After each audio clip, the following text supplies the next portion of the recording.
Simon Cowell stood up from the judge's table and walked out of the studio. Not to the bathroom. Not backstage for a moment. He walked out completely, through the stage door, into the corridor, and disappeared. The cameras kept rolling. 3,000 people sat in stunned silence. Amanda Holden looked at Alicia Dixon in panic. David Walliams stared at the empty chair beside him. And on stage, a 25-year-old singer named Daniel Rivers stood frozen at the microphone, having just performed a song that no one in that theater, including Simon, had ever heard before. A song that Simon's dead mother had written for him 40 years ago. A song Simon never knew existed. It was a Thursday evening at the London Palladium, and Britain's Got Talent was filming auditions for its 2024 season. The day had been long but productive. They'd seen 43 acts already. Singers, dancers, comedians, a ventriloquist, a sword swallower, the usual eclectic mix that made the show compelling television. Simon sat at the judge's table in his signature black shirt, arms crossed, delivering his assessments with the practiced efficiency of someone who'd done this thousands of times. He was tired, not just physically tired, but the deeper exhaustion that comes from decades of repetition. How many singers had he heard? How many auditions? How many backstories about dreams and determination and overcoming obstacles? They all blurred together after a while. He could predict the outcome within 30 seconds. He knew what worked, what didn't, what would make good television, and what would get cut in editing. Then contestant number 44 walked onto the stage, and everything changed. Daniel Rivers was 25 years old, average height, slim build, with dark curly hair and kind eyes that suggested he smiled often. He wore jeans and a simple white shirt. No costume, no gimmick, just himself. He carried an acoustic guitar, well worn from years of use, the wood polished smooth where his hand had rested thousands of times. He looked nervous, but beneath the nerves was something else: purpose, determination, the expression of someone carrying something important. "Hello," Daniel said, his voice slightly shaky as he adjusted the microphone stand. "My name is Daniel Rivers. I'm 25 from Manchester, and I'm a singer-songwriter." "Lovely to meet you, Daniel," Amanda said warmly. "What are you going to sing for us today?" Daniel paused, looking down at his guitar, then back up at the judges.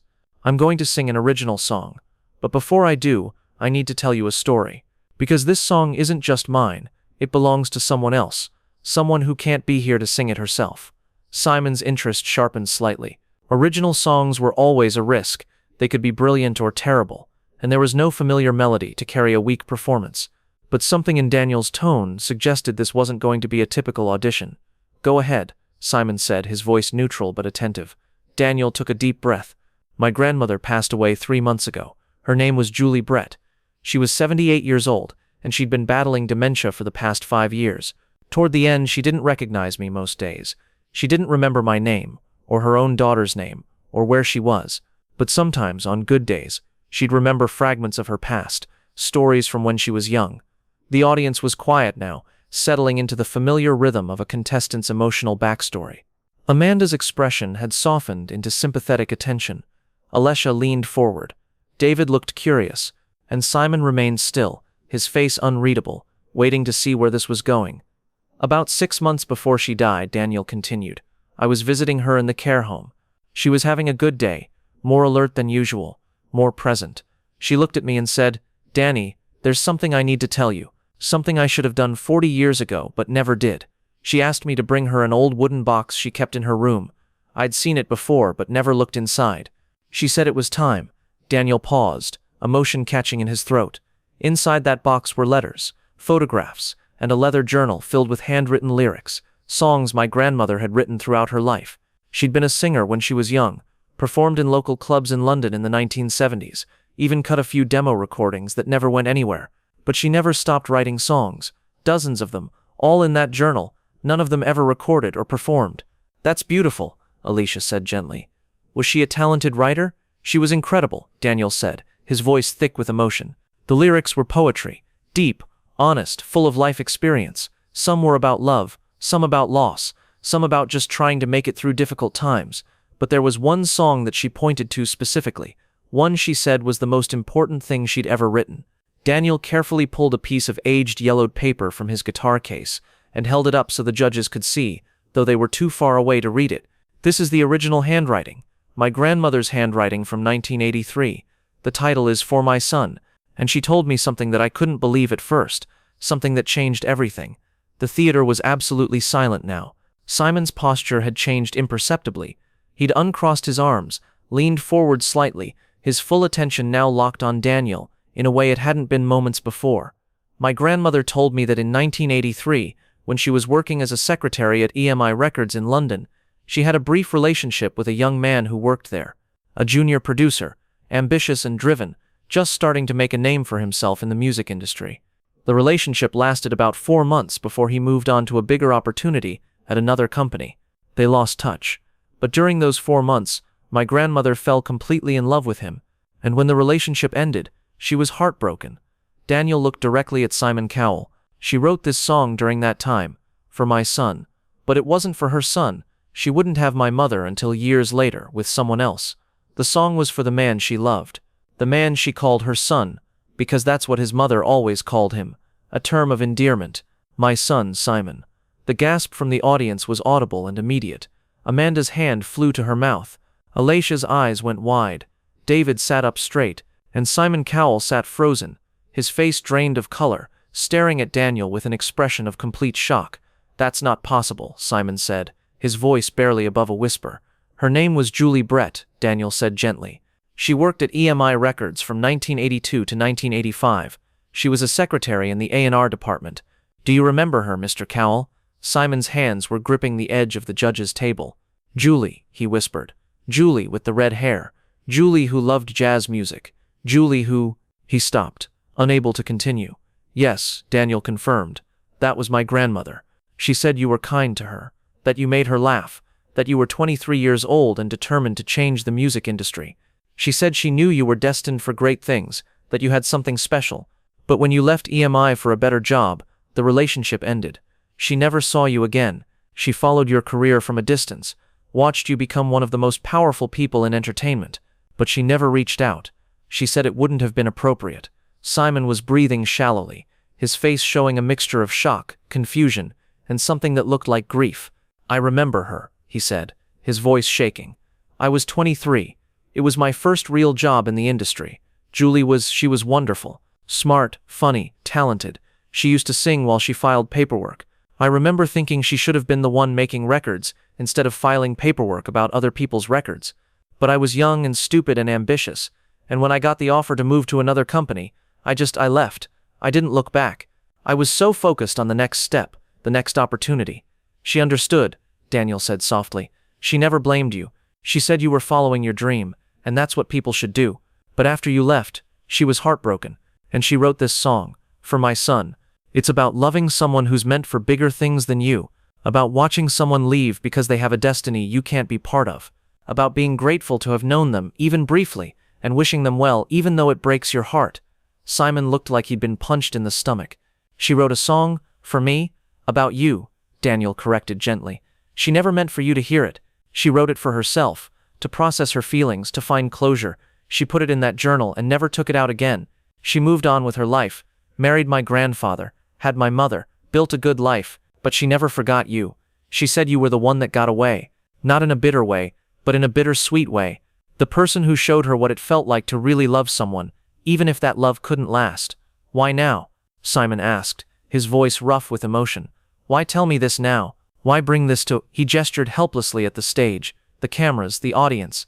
"Because before she died, she made me promise something," Daniel said. "She made me promise that if I ever got the chance, I would perform this song on Britain's Got Talent. She knew you were a judge on this show. She'd watched every season. She said, 'Danny, if you ever stand on that stage, if you ever get the chance, sing my song, let Simon hear it. Not because I want anything from him, not because I'm trying to embarrass him or make claims on the past, but because he deserves to know that someone once loved him enough to write him a song, and because he needs to hear what that song says.'" Simon's eyes were red now, tears forming but not yet falling. "What does it say?" he whispered. "It says thank you," Daniel replied. "Thank you for showing her what it meant to have ambition. Thank you for dreaming big dreams and actually chasing them. Thank you for being exactly who you were, even if who you were meant leaving. It says that loving someone who's destined for greatness means letting them be great, even if it means being left behind. And it says that she wished you every success, every happiness, every good thing, because that's what you do when you really love someone. You want them to fly, even if you can't fly with them. The theater was completely silent. Not a single person moved. 3,000 people held their breath, waiting. "May I sing it for you?" Daniel asked quietly. "May I sing my grandmother's song? The one she wrote 40 years ago for a young man named Simon, who made her believe in music and love and dreams." Simon tried to speak but couldn't. He nodded once, a jerky movement, his jaw clenched with the effort of maintaining control. Daniel positioned his guitar, took a deep breath, and began to play. The opening chords were simple, just 3 chords actually, the kind of progression a beginning guitarist learns first. But in their simplicity was something profound, something honest. Daniel's voice, when he began to sing, was clear and gentle, carrying Julie Brett's 40-year-old lyrics into the present moment. My son, you're rising high. While I stay grounded, I won't ask why. You've got a fire that I can't contain, so I'll watch you burn and call it rain." The lyrics were poetry, not flowery or overwrought, but direct and honest, the kind of writing that comes from real emotion, rather than trying to manufacture it. Each verse painted a picture of a woman, watching the man she loved pursue dreams she couldn't follow. "You're meant for stages I can't reach. You're meant to stand where I can't teach. You're meant to shine where I'd just fade. So go, my son, don't be afraid." Simon's hands were trembling. He'd pressed them flat against the judge's table, trying to maintain composure, but his face told the truth. This wasn't just a song. This was a message from someone he'd known 4 decades ago, someone he'd barely thought about in years, someone who'd apparently loved him enough to write a song and then loved him enough to never let him know about it. The chorus was devastating in its simplicity. "I'm not asking you to stay.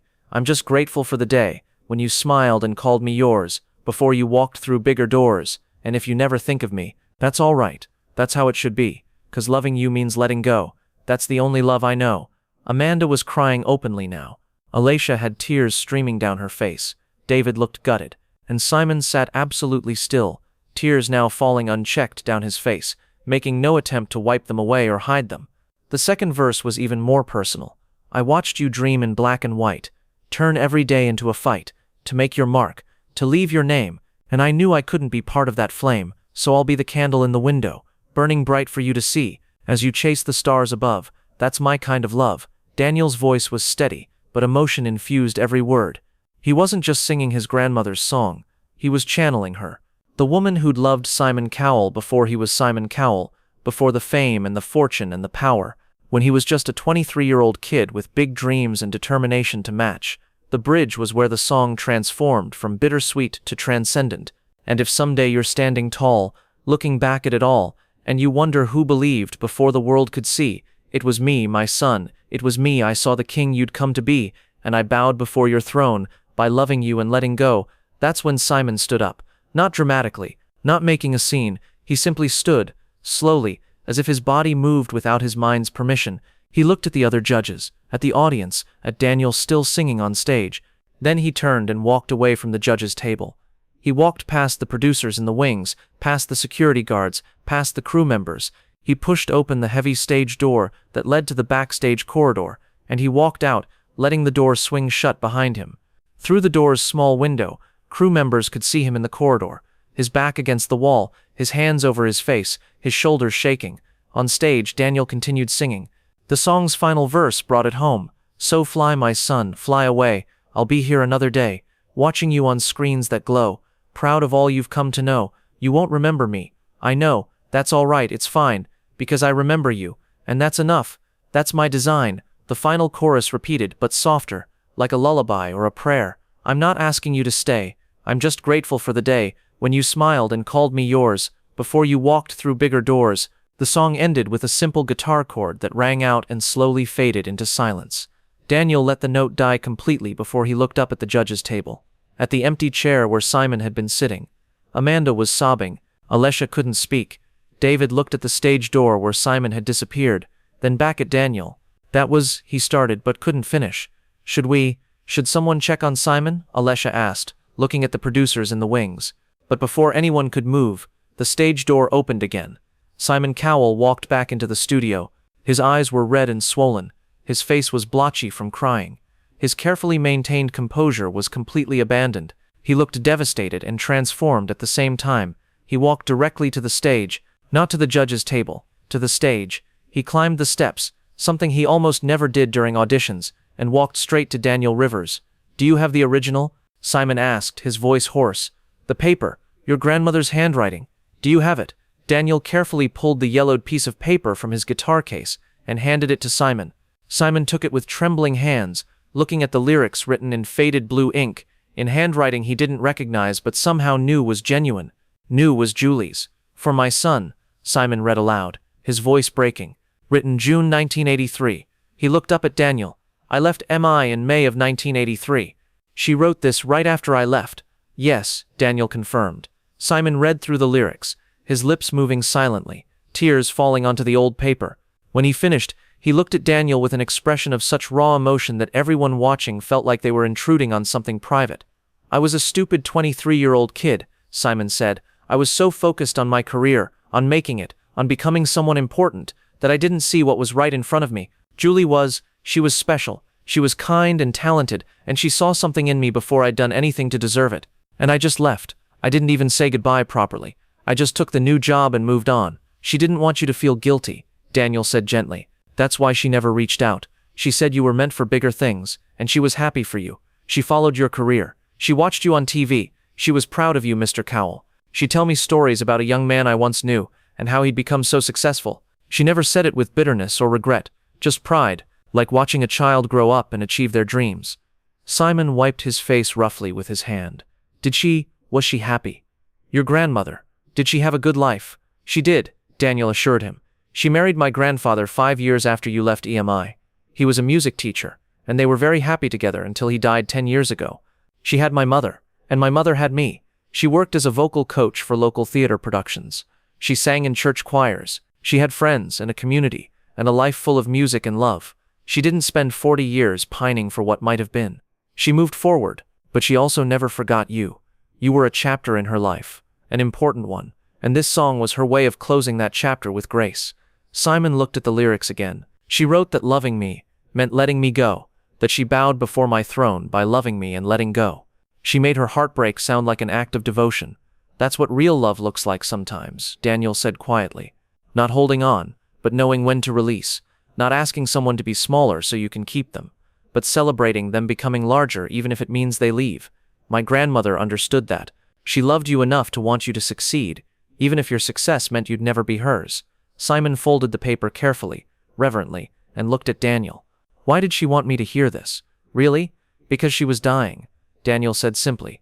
"And when you're dying, you think about the things left unsaid, the connections unmade, the truths that never got told." She said, "I don't want Simon to feel guilty. I don't want him to feel like he owes me anything. But I want him to know that someone once loved him before he was famous, before he was powerful, before he was Simon Cowell, the entertainment mogul. I want him to know that someone saw him when he was just a kid with dreams, and believed in those dreams, and loved him for having them. Everyone needs to know that someone once loved them, that purely." Simon's face crumpled. He turned away from the cameras, his hand over his mouth, trying to maintain some semblance of control, but failing completely. After a long moment, he turned back to Daniel. "Thank you," Simon said, his voice barely audible. "Thank you for honoring her wish. Thank you for bringing this to me. Thank you for—" He couldn't finish. Daniel stepped forward and did something audacious. He hugged Simon Cowell, and Simon hugged him back. This man he'd never met before, who carried the last message from a woman Simon had known 40 years ago, a woman who'd loved him enough to write a song, and then loved him enough to never let him know she'd written it. When they separated, Simon addressed the audience directly. "I need to explain something," he said, his voice stronger now. "What you just witnessed isn't typical for this show. This isn't about judging talent or deciding who moves forward. This is about something much more important. Daniel's grandmother, Julie Brett, was someone I knew briefly when I was starting my career. I didn't know her well, didn't know her long, but she was kind to me at a time when I was young and uncertain, and I left. I moved on to the next opportunity without looking back, because that's what 23-year-olds do when they're hungry and ambitious." He looked at the paper in his hands. "She wrote me a song, a beautiful, heartbreaking, generous song about letting someone go so they can become who they're meant to be. And she never told me. She just loved me from a distance, watched me succeed, and was happy for me. That's not just love, that's grace. That's the kind of selflessness that makes me realize how self-centered I've been for most of my life." Simon turned to the other judges. "I can't vote on this audition. It wouldn't be appropriate. But I want to say something to Daniel. Your grandmother was right. You do have talent. But more than that, You have integrity. You honored her wish, you told her story with respect and love, and you gave me something I didn't know I needed. A reminder that who I was before all of this mattered too, that someone saw me when I was nobody, and loved that version of me." He looked at the cameras. "I don't know if Julie's watching from wherever she is now, but if she is, I want her to know. Thank you. Thank you for writing that song. Thank you for letting me go so I could chase my dreams. Thank you for being proud of me from a distance. And thank you for teaching me 40 years too late what real love actually looks like." Simon handed the paper back to Daniel. "Keep this safe. It's precious. Your grandmother was a remarkable woman, and this song is her legacy. Perform it wherever you can. Let people hear it. Let them understand what it means to love someone generously, without conditions, without demands. The world needs more of that." He turned to leave the stage, then stopped and turned back. "Also, Daniel, you're through to the next round. Unanimous decision. Because that song deserves to be heard by more than just this audience. Your grandmother's words need to reach people who need to hear them." Simon walked back to the judge's table, but he didn't sit down. He stood behind his chair, hands gripping the back, and said, "I need a break. Can we take a break?" The producers called a 15-minute break. The audience was ushered out for refreshments. Daniel was led backstage, and Simon Cowell disappeared into his dressing room. What happened in those 15 minutes, only Simon knows. But when he emerged, he looked different. Older, somehow. More human. The armor he'd worn for decades, the sharp tongue, the critical eye, the maintained distance, had cracked. Not broken, but cracked, enough to let some light in. When filming resumed, Simon was quieter than usual. His comments were gentler. His criticism was constructive rather than cutting. And when someone asked him later about the change, he said simply, "I got reminded that people are more important than careers. Took me 40 years to learn that lesson." Daniel Rivers advanced through the competition. He performed for My Son in the semi-finals, and again in the finals. He didn't win the competition. A dance group from Liverpool took the title, but he won something more valuable. He gave voice to his grandmother's love, and introduced the world to a song about graceful letting go. The song went viral. Millions of streams. Covers by famous artists. It became an anthem for anyone who'd ever loved someone they couldn't keep. Anyone who'd chosen to celebrate someone else's success, even when it meant being left behind. Simon kept a copy of the original lyrics, framed in his office. Not on the wall where visitors could see it, but on his desk where only he could see it. A private reminder of Julie Brett, a woman who'd known him before he was anybody, and loved him enough to let him become somebody. 6 months after the audition, Simon visited Manchester. He found Julie Brett's grave in a quiet cemetery, and stood there for a long time, looking at her headstone. He didn't bring flowers or make a scene. He just stood there, hands in his pockets, and said quietly, "Thank you, Julie. I'm sorry I didn't come sooner. I'm sorry I didn't know, but I know now, and it matters. You mattered." He established a scholarship in her name at the Brit School for young singers and songwriters who showed talent and heart. The Julie Brett Scholarship for Graceful Artists, he called it. Every year, one student would receive full tuition and support, selected not just for talent but for character, for the kind of generous spirit that Julie had embodied.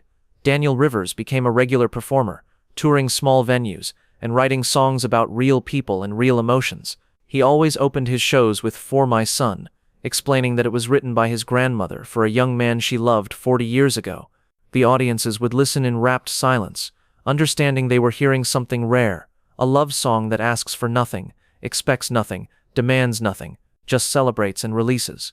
Simon changed too, in ways both subtle and profound. He was still sharp, still critical, still demanding, but there was a softness underneath now, an awareness that behind every audition was a human being with a story, with people who loved them, with connections that mattered more than any competition. In interviews, when asked about the most memorable audition he'd ever seen, Simon didn't mention the winners or the viral sensations. He mentioned Daniel Rivers singing a song written by a woman he'd known for 4 months when he was 23 years old. A woman who'd loved him purely, without possession, who'd written him a masterpiece and then loved him enough to never tell him about it. "That's what I learned from Julie Brett," Simon would say. "Real love doesn't hold on, it lifts up. It doesn't demand to be part of someone's success, it celebrates that success from wherever it stands." Julie watched me from a distance for 40 years, proud of me, asking nothing. That's not weakness, that's strength, that's grace, that's love in its purest form. The Britain's Got Talent episode featuring Daniel's audition became one of the most watched in the show's history, not because of spectacle or shock value, but but because people recognized something true in it. Everyone had loved someone they couldn't keep. Everyone had let someone go. Everyone knew what it felt like to watch someone else fly while you stayed grounded. And everyone needed to hear that doing so with grace wasn't weakness. It was the highest form of love. Julie Brett never became famous, never made a record, never stood on a big stage, but her song reached millions. Her words comforted thousands. Her example taught a generation what it means to love generously.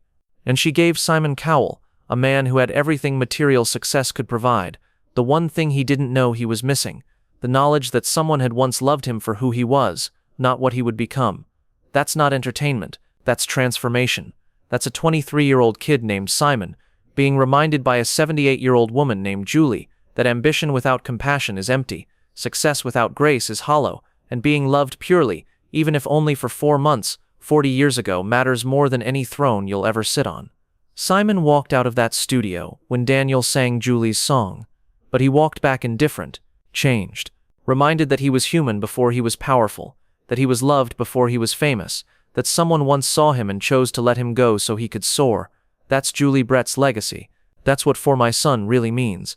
And that's why Simon Cowell keeps those lyrics on his desk, reading them whenever he forgets that people matter more than anything else. Because 40 years ago, a woman named Julie loved him enough to write him a song, and loved him enough to never let him know she'd written it, until the day she died and asked her grandson to deliver a message. You were loved, purely, completely, without conditions, and letting you go was my way of proving it. That's real love. That's grace. That's what Simon learned the day he walked out of a studio and came back transformed.